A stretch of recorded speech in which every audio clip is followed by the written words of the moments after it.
প্রিয় দর্শক, আমি অরুণাভ প্রধান। আপনারা দেখছেন YouTube channel team dream life. আজকের বিষয় আমাদের ইনকাম ট্যাক্স। আর আপনাদের জন্য বিষয় ওই একটাই, সাবস্ক্রাইব না করে থাকলে ইমিডিয়েট করুন, তাতে আমরা উৎসাহিত হব। এবং ভালো লাগলে লাইক করুন, প্রয়োজনীয় কমেন্ট করুন এবং শেয়ার করুন। তো আজকে আমাদের বিষয় যেটা বলছি, ইনকাম ট্যাক্স। ইনকাম ট্যাক্সে আপনারা জানেন দুটো স্তর চালু হয়েছে। একটাকে বলা হচ্ছে ওল্ড রেজিম, একটাকে বলা হচ্ছে নিউ রেজিম।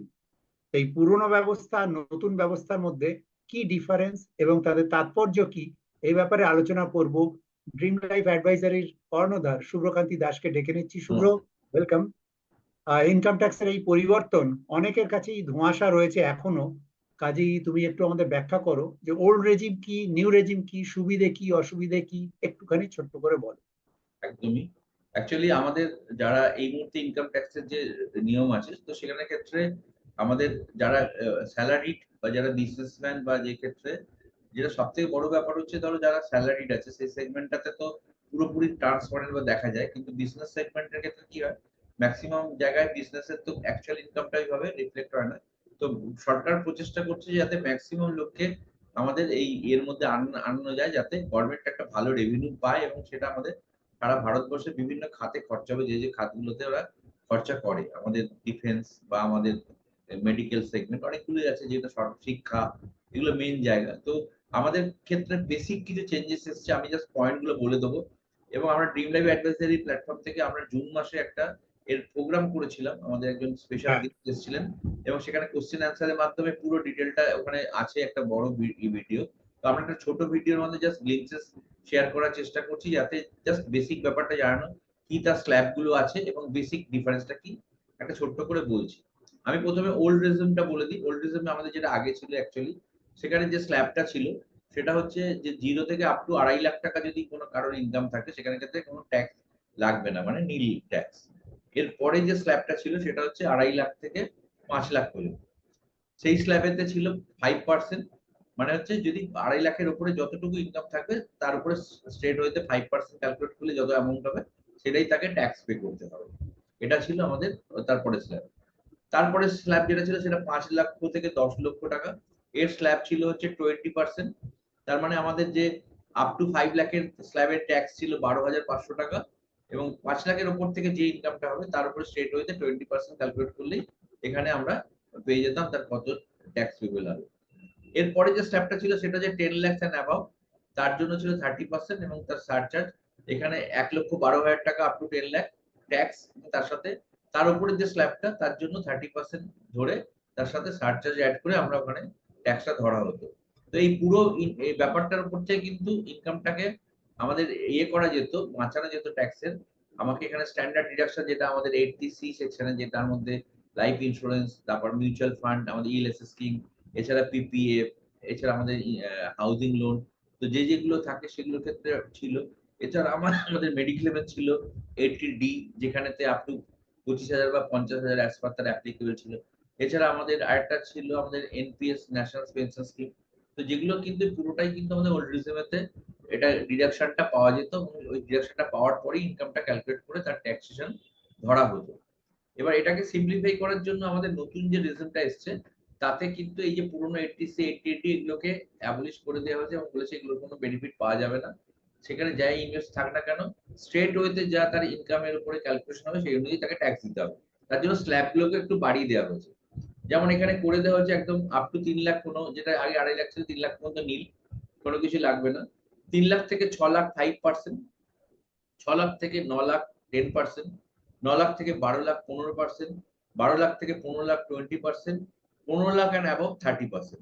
তার মানে যেখানে ওখানে 10 লাখের উপরেই হয়ে যাচ্ছিল 30%, সেটা এখানে 15 লাখের উপরে 30%। তার মানে ইনকামের এই স্ল্যাবটাকে করেছে এবং সেখানে কিন্তু সমস্ত স্ট্যান্ডার্ড ডিডাকশনটাকে তুলে দেওয়া হয়েছে। তো বেসিক্যালি এই যে ডিফারেন্সটা রয়েছে, এবার নিয়ম অনুযায়ী যেটা আজকের দিনে দাঁড়িয়ে আমরা সেশনে যিনি আমাদের ছিলেন স্পেশাল গেস্ট, ওনার কাছ থেকে আমরা জানতে পেরেছিলাম যে যে কোনো একজন যে স্যালারি বা বিজনেসম্যান, সে যে কোনো একটা রিজিম চুজ করতে পারে, আইদার ওল্ড রিজিম বা নিউ রিজিম। কিন্তু একটাই ব্যাপার আছে, সেখানে একটা কন্ডিশন আছে, যদি কেউ ওল্ড রিজিম থেকে নিউ রিজিমে শিফট করে যায়, তাহলে কিন্তু পরের বছরের দিকে সে আবার সেই রিজিম থেকে আবার ওল্ড রিজিমে ফিরতে পারবে না। তাকে ওই নিউ রিজিমেই তাকে ট্যাক্সটা দিতে হবে। তো এটাই হচ্ছে তার বেসিক ক্রাইটেরিয়া এবং স্ট্রাকচার। মোটামুটি এটাই আমাদের শেয়ার করা ছিল। অতএব যারা আপনারা এই ভিডিওটা দেখছেন, অবশ্যই আপনারা এর জন্য স্পেশালিস্ট যারা এই ইনকাম ট্যাক্স এর ব্যাপারে এই কাজ করেন তাদের সাথে আলোচনা করে নেবেন। তবে যেটা আমাদের মনে হয়েছে যে অ্যাজ পার যাদের ক্ষেত্রে ইনকামটা ৭ লক্ষ টাকার নিচে, তাদের ক্ষেত্রে ওল্ড রিজমটাই ভালো, এবং যাদের ক্ষেত্রে ইনকামটা ১০ লক্ষ বা অ্যাবভ তার ক্ষেত্রে নিউ রিজমটা ভালো। মোটামুটি অ্যাপারেন্টলি এই জায়গাটা আমরা করতে পেরেছি। তবে সামনের দিনে আরো কিছু চেঞ্জেস হয়তো আসতে চলেছে। হয়তো নতুন রিজমেও কিছু স্ট্যান্ডার্ড রিঅ্যাকশন বা আরো কিছু আসবে। তো এটা যখন যদি আসে আমরা পরবর্তীকালে অন্য ভিডিওর মাধ্যমে সেটা আমাদের অডিয়েন্সকে আপডেট করে দেবো। তো থ্যাংক ইউ ভেরি মাচ অভিনব। আমরা এটাই শেয়ার করার ছিল। একদমই সুন্দর। মানে মেন ব্যাপারটা যেটা দেখা যাচ্ছে, এই সদ্য তো আমাদের বাজেটটা পাস হলো, মানে আমাদের নিজেদের একটু সচেতন হয়ে দেখে নিতে হবে যে আমার ইনকামটা কোন রেজিমে গেলে আমার পক্ষে ট্যাক্স সেভিংটা সুবিধাজনক হবে। একটা আধুনিক যেটাকে নিউ রেজিম বলা হচ্ছে, তাতে কোনো ধরনের ছাড় কিছু নেই। মানে প্র্যাকটিক্যালি ১ টাকা থেকেই যেন ইনকাম ট্যাক্সের আওতায় এসে গেল। এবার বেসিক ডিডাকশনটার পরে তুমি যত পার্সেন্ট ট্যাক্সে পড়বে দিয়ে দাও। দেখতে ওটা অনেক সিম্পল। আর আগেরটা ছিল বিভিন্ন রকমের কর ছাড়ের সুযোগ আছে, সেটা যে যে অ্যাভেল করতে পারবে তার জন্য সুবিধে। এবার অঙ্ক কষলে দেখা যায়, যেটা খুব দামি কথা বললে, যে যাদের ইনকামটা বেশি তাদের কিন্তু হরে ধরে দেখা যাচ্ছে নিউ রেজিমটাই আলটিমেটলি সুবিধাজনক, তাই না? কিন্তু একটা আর সমস্যাও আছে, যেটা হচ্ছে ওটাও বলে দিই। অ্যাকচুয়ালি পুরোনো সিস্টেমে একটা সুবিধা ছিল কি, যেহেতু একটা ফোর্স সেভিংস এর জায়গা ছিল, তো অনেকেই সেখানে একটা হ্যাঁ, সেভিংস বাধ্য হয়ে করতো এবং সেটা হতো। কিন্তু এই নিউ রিজমে যেহেতু এটা তুলে দেওয়া হয়েছে, তাহলে মানুষ কিন্তু ফোর্স সেভিংসটা আস্তে আস্তে কমে যাচ্ছে, এবং এই ফোর্স সেভিং এ যদি কমে যায়, মানুষ কিন্তু সঞ্চয়ের জায়গা থেকে আস্তে আস্তে সরে যাচ্ছে। যার ফলে তার ভবিষ্যতের প্ল্যান গুলো কিন্তু অনেক বেশি দুর্বল হয়ে পড়ছে। এটাও একটা কিন্তু ভাবনার জায়গা ভবিষ্যতে। হ্যাঁ, আমরা মানে অনেক আগে থেকেই আছে বলে জেনেছি যে তাদের ওই মানে ফোর্স সেভিংস বলে ওরকম কিছু নেই, যেটা আমাদের এখানে একটা সঞ্চয় মনোবৃত্তি তৈরি করা হতো। সেটা কিন্তু দেখো যুগের পরিবর্তনের সাথে সাথে এগুলো আসতে চলেছে। কাজেই এবার মানুষ চয়েস নিতে পারবেন যে তিনি আগের জমানাটায় থাকবেন না নতুন জমানায় ট্যাক্স দেবেন।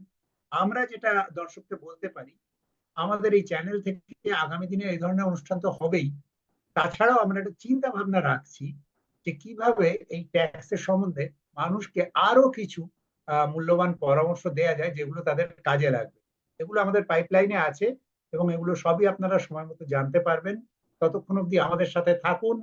খুব শীঘ্রই ফিরে আসছি আবার একটা এরকম উল্লেখযোগ্য কোনো টপিক নিয়ে। ততক্ষণ অবধি ভালো থাকুন, সুস্থ থাকুন। Thank you Shubhra. আমরা খুব শীঘ্রই ফিরে আসছি। Thank you.